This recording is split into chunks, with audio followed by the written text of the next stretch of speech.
Welcome to our series, Seeking the New Poetry. Today we continue with the poems of K.D. Setna, Amal, Kiran, Part 5, with Sri Aurobindo's comments.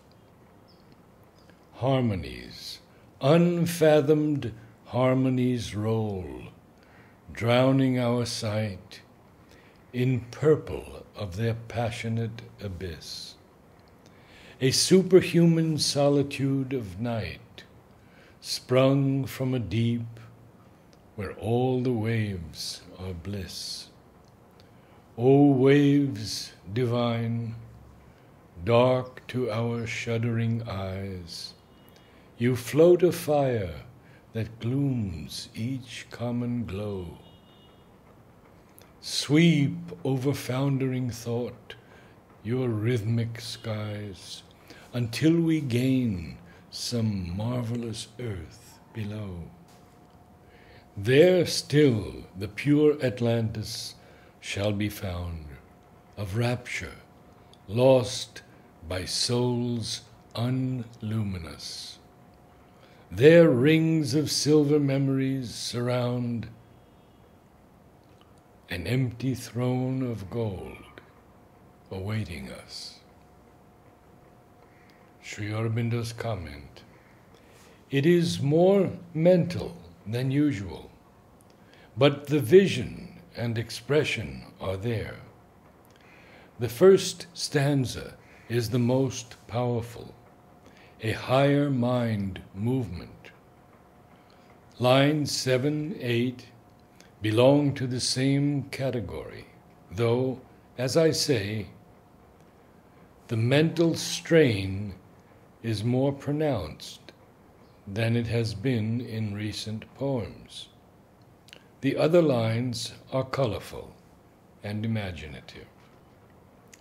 Its vision brings out a truth of spiritual experience with sufficient force and exactness, though not with the deeper intimacy that sometimes comes in from above. It has a perfection of its own, which is considerable. Descent. A secret of far sky burns suddenly close. The deep blue wakes to a glory of pale blue. Then large and calm and effortless wings of light swoop crimson through the paradisal air. Talons of airy truth, a clutch of gold, numb every thought to a shining vacancy, merged in the immortal spaciousness around this haloed hawk that preys on time desire. My body, wrapped in the vast apocalypse, grows king of nature with the mystic bird, a flaming crown of Godhead over life. Sri Aurobindo's comment: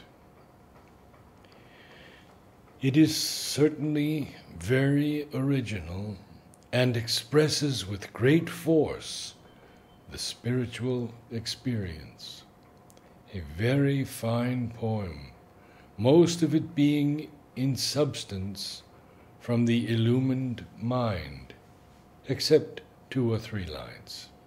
But its rhythm belongs to the poetic intelligence, strong and clear-cut, but not with the subtle or large inner tones of the overhead music. It is a very luminous and powerful image. Disclosure. Stoop your calm beauty, let your shining hair unveil its ages of high secrecy, to float upon the dull earth the frankincense, your face of love burns to an infinite sky. Fill life with mystic rongeurs of your breast, and all that worshipped, dreamed unknowable, bear through your body's perfect universe.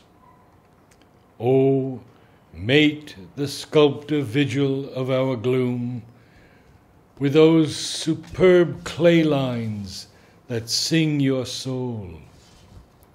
Then every stroke of time shall carve to birth immortal moods lit by your ecstasy. Sri Aurobindo's comment. Very fine poetry. Blank verse, rhythm, very good. Illumined, higher mind. A poet's stammer. My dream is spoken, as if by sound were tremulously broken some vow profound. A timeless hush draws ever back the winging music rush upon thought's track. Though syllables sweep like golden birds, far lonely hoods of sleep dwindle my words. Beyond life's clamor, a mystery mars speech light to a myriad stammer of flickering stars. And a long comment by Sri Aurobindo. The inner mind is not necessarily intuitive, though it can easily become so. The mystic mind is turned towards the occult and spiritual, but the inner mind can act without direct reference to the occult and spiritual. It can act in the same field and in the same material as the ordinary mind, only with a larger and deeper power, range, and light, and in greater unison with the universal mind. It can open also more easily to what is within and what is above. Intuitive intelligence, mystic mind, inner mind intelligence are all part of the inner mind operation. In today's poem, for instance, it is certainly the inner mind that has transformed the idea of stammering into a symbol of inner phenomena, and into that operation a certain strain of mystic mind enters. But what is prominent is the intuitive inspiration throughout. It blends with the intuitive poetic intelligence in the first stanza, gets touched by the overhead intuition in the second, gets full of it in the third, and again rises rapidly to that in the last two lines of the fourth stanza. This is what I call poetry of the intuitive mind. It is a very true and beautiful poem.